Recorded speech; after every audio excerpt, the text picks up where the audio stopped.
Tá má go dtíra thbhair leis an gradam galanta seo a bhaint.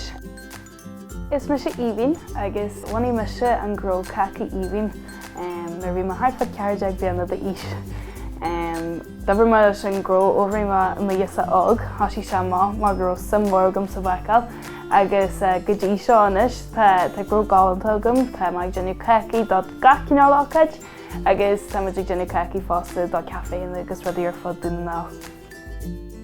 Mar éireann siad an ggóil se ionta táhachtta dúine a bheith út pointú a just fácla géala agus a gin ceanglíonn sin dún dá argultúir fásta. Le mo grósa, tá má gúsa an géala gata agus tásúlagam go deocha lei sin gróile sppragu chun an géala gúsaid. Bhí má cho bradúil agus cho sesta gradam má bhaint a bhí ceangailte leis an géalaige agus a choultúir so gin